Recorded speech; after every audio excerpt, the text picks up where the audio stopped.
안녕하세요. 뼈아디오 고영선 작가입니다. 여러분 반갑습니다. 오늘은 여러분께 정말 재미있는 책 한 권을 소개시켜 드릴 텐데요. 이 책은 제가 판권을 검토했을 때 책의 제목을 보자마자 너무나 읽고 싶었고 원고를 요청해가지고 원고를 읽는데 너무 재밌어가지고 제가 낼름 판권을 산 그런 책입니다. 제 안목이 좀 나쁘지 않았는지 책이 나오자마자 제가 판권을 검토했을 때는 미국에서도 출간 전이었거든요. 출간하고 뉴욕타임즈 베스트셀러에 오른 그런 책인데요. 이 책의 제목이 무엇이냐면 바로 이겁니다. 모기! 인류 역사를 결정지은 치명적인 살인자라는 책입니다. 우리가 살아가면서 많은 곤충들과 더불어 살잖아요. 근데 가장 가깝게 하고 싶지 않은데 그러한 곤충이 뭐냐? 바로 모기가 아닐까 생각이 듭니다. 예전에는 바퀴벌레도 있었는데 시대가 많이 바뀌어서 바퀴벌레는 많이 적었고 그러나 모기 여전히 극성이죠. 특히 저희 딸이 피부가 좀 약한데 모기에 물리면 탱탱 부어요. 그래서 어디 야외 나갈 때면 정말 그 모기와의 전쟁을 대비하기 위해서 만만의 준비를 하고 갑니다. 그런데 이 책을 읽어보시면 모기와의 전쟁이라고 표현하는 그런 비유적 표현이 그런 비유적인 게 아니라 실제로 인류 역사 자체가 모기와의 큰 전쟁이었다. 물론 저희가 거의 이기지 못한 전쟁이었음을 저희가 알 수가 있는 그런 책입니다. 이 책은 이제 두 가지 정도로 알 수가 있거든요. 하나는 모기 자체에 대해서 많은 걸 알 수 있습니다. 모기에 대한 다양한 지식을 얻을 수가 있어요. 모기가 얼마나 살인자인지 그리고 우리는 어떤 사람이 모기에게 되게 많이 물리는지, 그리고 모기가 매개한 질병들이 어떤 것인지, 거기에 파괴력이 어떤 것인지 등등에 대해서 우리가 이제 알 수가 있는데, 물론 이 책의 핵심은 그게 아니라 두 번째입니다. 바로 모기가 인류의 역사를 어떻게 바꿨는지, 우리가 생각하는 굵직굵직한 역사들에서 모기의 영향력이 얼마나 컸는지에 대해서 알 수 있는 그런 책입니다. 근데 제가 이 책을 높게 평가하는 이유는 무엇이냐면, 모기라는 한 가지 주제를 이렇게 파고든 책이 있었을까? 저는 없다고 선언합니다. 그래서 좀 제가 봤을 때 좀 알고 싶었는데 듣도 보지도 못한 책이 나온 거예요. 그래서 이 저자분이 역사학자군요. 티모시 와인가드, 옥스퍼드에서 역사학을 전공하신 분인데, 이분이 모기에 대한 거의 모든 자료를 최대한 많이 모아가지고 이 빅 히스토리를 이제 푼 책입니다. 근데 이 책은 제가 두 가지 정도를 알 수 있다고 말씀드렸잖아요. 그래서 첫 번째는 모기의 지식, 그 다음에 두 번째는 모기가 어떻게 인류 역사를 바꿨는지 해서 몇 가지만 이제 저희가 말씀을 드리면, 저는 이제 되게 공감했던 게 되게 많아요. 이 문구에. 어떤 걸 먼저 공감했냐면, 서문에 나온 내용인데 그냥 가슴에 공감이 팍 됐습니다. 이렇게 설명합니다. 이 책을 읽는 사람들에게 공통점이 한 가지 있다고 단언해도 좋을 것 같다. 바로 모기를 진심으로 혐오한다는 것이다. 모기 후려치기는 만인의 취미이자 인류의 여명이 밝았을 때부터 이어져 온 습관이다. 아프리카 대륙에서 원시 인류가 출현할 때부터 오늘날에 이르기까지 모든 시대에 걸쳐 우리는 모기라는 녹록지 않은 상대와 목숨이 걸린 사투에 휘말려왔다. 한쪽으로 힘의 균형이 치우친 이 전투에서 우리는 역사적으로 단 한 차례도 승기를 잡아본 적이 없다. 우리의 끈질기고 치명적인 이 숙적들은 그들을 박멸하려는 우리의 시도를 몇 번이고 피해갔고, 계속해서 우리를 마음과 열렬히 빨아먹으며 공포로 우리를 지배해왔다. 지금도 모기는 세계의 파괴적이자 독보적인 살인마로 남아있다. 모기와의 전쟁이 곧 우리 세계의 전쟁이다. 근데 저는 뒷부분보다 앞부분 모기 후려치기는 만인의 취미이자 인류의 여명이 밝았을 때부터 이어져온 습관이다. 너무 이렇게 와닿는 거예요. 그렇죠? 근데 핵심은 이 뒤 문장입니다. 그런데 모기가 어떤 특성을 가졌는가를 설명을 많이 해주는데요. 이제 결론적으로 딱 요약해서 말하는 부분이 있는데, 그것도 너무나 공감이 갔습니다. 역시 모기란 이런 녀석이지. 이거보다 모기를 제대로 표현한 게 있을까? 모기는 기적적으로 적응하는 생물인 한편 순전히 자기 애로 가득 찬 생물이기도 하다. 다른 곤충들과 달리 식물의 수분이나 토양의 통기에 그 어떤 방식으로도 전혀 관여하지 않으며 폐기물을 섭식하지도 않는다. 또한 널리 알려진 것과 달리 모기만을 먹고 사는 동물도 없다. 모기는 자기들의 종을 번식시키고 아마도 인간을 죽이는 것 외에 다른 목적은 전혀 없는 듯하다. 마치 무분별한 인구 증가를 막는 역할을 담당하고 있는 것처럼 보일 지경이다. 우리의 입장에 있어서 또 그러니까 기본적으로 얘는 그냥 자기 애로 가짜 생물이에요. 누굴 뭐 도와줄 그게 없어. 아예 공생관계라는 게 없어. 뭐 공생관계가 있다면 그냥 뭐 기생충? 내계 질병과 공생관계에 있겠죠. 기본적으로 없어. 그리고 우리 인간한테는 엄청난 뭐 이거는 비교할 수 없는 그런 해충인 거를 우리가 이제 알 수 있는데 구구절절 설명을 합니다. 근데 기본적으로 이 모기가 왜 그러냐면은 인간을 많이 죽이기 때문입니다. 모기의 어떤 살상력에 대해서 우리가 처음에 인지를 한 게 빌 게이츠 재단에서 나온 보고서 때문이죠. 아마 방송에서 자주 언급했을 텐데 한 해 인간을 죽인 대상을 뽑았어요. 3위가 뱀이었죠. 그리고 2위가 인간이고 압도적 1위가 모기입니다. 모기가. 그래서 1년에 그때 연구 나왔을 때가 한 200만 명이라고 이렇게 얘기가 나왔는데 저자는 어떻게까지 얘기를 하냐면요. 좀 믿기지 않을 정도인데 이렇게 설명합니다. 모기는 인류 역사상 가장 많은 사망자를 낸 원인이다. 통계적 외사법에 따르면 모기로 인한 사망자 수가 오늘날까지 살았던 모든 인류의 절반에 달할 것이라고 추정된다. 그래서 주석으로 이렇게 달아놨습니다. 그러니까 즉 비교적 최근이 우리 인류 출현 이래 20만 년 동안 존재했던 1080억 명의 인류 중 약 520억 명의 목숨을 모기가 앗아간 것으로 추정된다. 이게 추정은 이 수치는 다음의 요인이 과학적 가설을 토대로 추정되었다. 아프리카에서 기원한 호모사피엔스 및 모기 매개 질병의 수명과 지속기간, 인류와 모기 및 모기 매개 질병이 아프리카 바깥으로 이동한 기간과 패턴, 다양한 변종 말라리아 각각에 대한 수많은 면역 유전자의 최초 출현 및 진화, 모기 매개 질병으로 인한 사망률의 역사적 기록, 인구 증가와 인구 통계 변화, 자연적 기후변화와 인구 온도 등락의 역사적 시기 이외의 수치에 영향을 미친 다양한 고려 사항과 구성 요소들을 한 거죠. 그러니까 저는 좀 이거를 약간은 과장했다 표현하고 싶긴 합니다.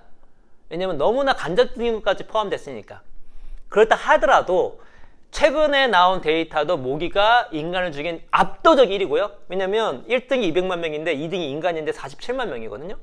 3등이 뱀인데 5만 명이에요. 압도적 1위입니다.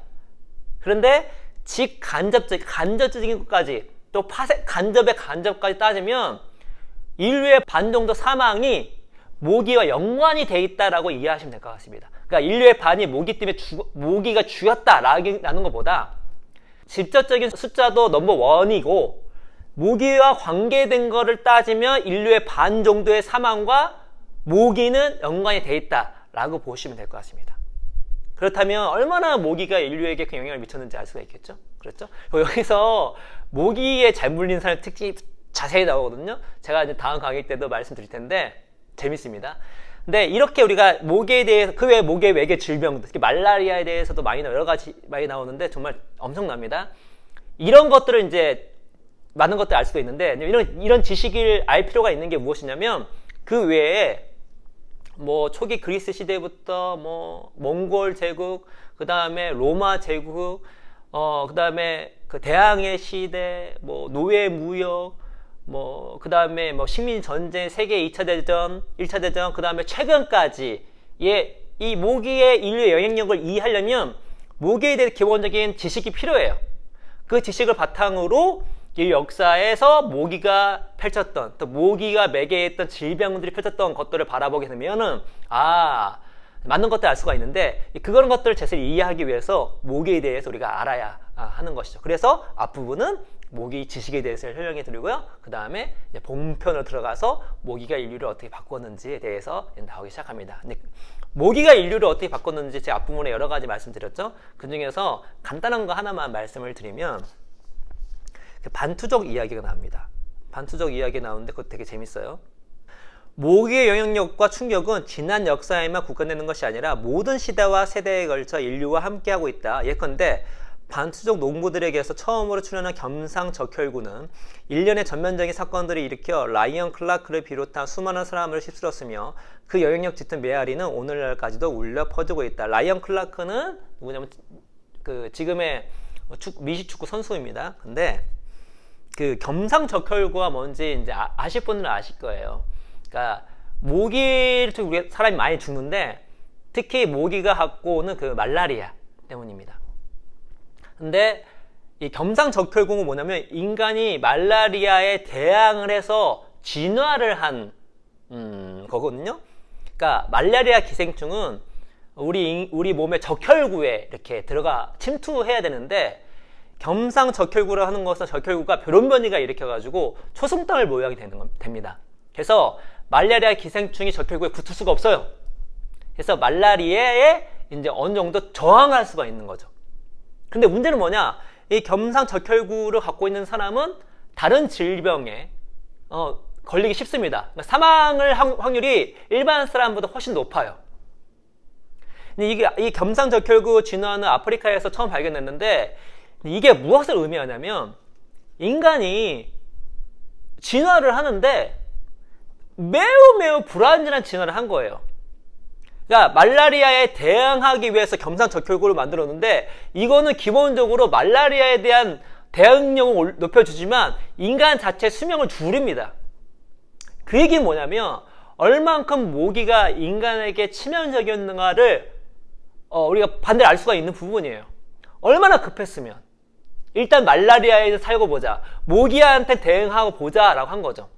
실제로 예전에는 이 겸상적혈구, 그러니까 이런 돌연변이를 일으킨 그러한 족이 아프리카에서는 평균 수명이 더 높았습니다. 왜? 모기한테 죽는 게 훨씬 더 크니까. 그렇죠? 근데 이 반투적 농부들이 겸상적혈구의 돌연변이가 되게 많이 된 그러한 종족인데요. 이 반투적 농부들은 뭐 얌 같은 걸 만드는 그 정작을 했는데, 이게 또 모기의 개체군을 엄청나게 많이 만든 그러한 농작물이라고 합니다. 읽어볼게요. 기원전 8000년경 서부 중앙아프리카에서 반투어를 사용하는 농부 반투족들이 플랜팅과 얌을 경작하기 시작하면서 모기 개체군이 폭발적으로 증가했고, 1년 내내 상관하는 치명적인 열대 말라리아가 빠르게 뿌리를 내렸다. 여기에 맞서 인간의 자연 선택으로 반투족은 겸상적혈구 유전을 받아 보호책을 마련할 수 있었다. 말라리아가 확산되면서 면역체계가 없는 사람들까지 공격하기 시작할 때 면역 방어체계와 강철 같은 무기들로 무장한 반투족은 아프리카 대륙을 가로질러 남부와 동부에까지 진출했다. 이들이 경작하던 얌 또한 말라리아 기생충에 대한 반투적 유전 방어 체계를 강화해 주었다. 얌이 방출하는 화학물질이 혈액 속 열대 말라리아의 생식을 방해하기 때문이다. 하면서 반투적이 코이산족, 산족, 피그미족, 만다족 등 면역 체계가 없는, 특히 이런 그 말라리아의 면역 체계가 없는 친구들을 밀어내는 거야. 그러니까 전투를 할 때 그냥 애들이 알아서 쓰러집니다. 예, 반투족은 말라리아에 저항할 수가 있는데 이런 애들은 저항할 수가 없습니다. 그래서 이런 애들이 이 아프리카에서 밀려나는 거예요. 어디까지 밀려나냐면 특히 이 아프리카 남쪽에 있는 희망봉, 아프리카 대륙 끄트머리인 희망봉까지 밀려납니다. 근데 이게 역사에 어떻게 영향을 미치냐면요, 반투족 얌 농부들의 흔적을 따라가다 보면 우리는 모기가 수천 년에 걸쳐 꾸준히 역사를 조작하는 모습을 볼 수 있다. 앞서 보았던 대로 겸상적혈구와 철기 무기로 무장한 반투족은 지금으로부터 3000년 전 말라리아로 허약해진 코이산족, 마대족, 산족을 아프리카 남부 해안가로 몰아냈다. 이는 보다 중대한 결과로 이어졌다. 인류학자이자 저명한 작가 제레드 다이아몬드, 총균수의 저자죠.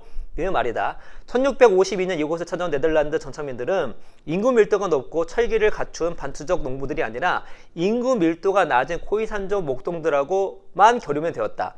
모기의 영향력 하에 그려진 아프리카 대륙의 민족 분포도는 네덜란드와 그 뒤를 바짝 쫓은 영국을 필두로 시작된 유럽 열강의 남부 아프리카 식민지화 시기 동안 아파르테이트를 만드는 데 일조한 한편 남아프리카 공화국의 나미비아, 보츠와나, 짐바브웨를 비롯한 현대 국가들에게도 지대한 영향을 미쳤다라고 얘기합니다.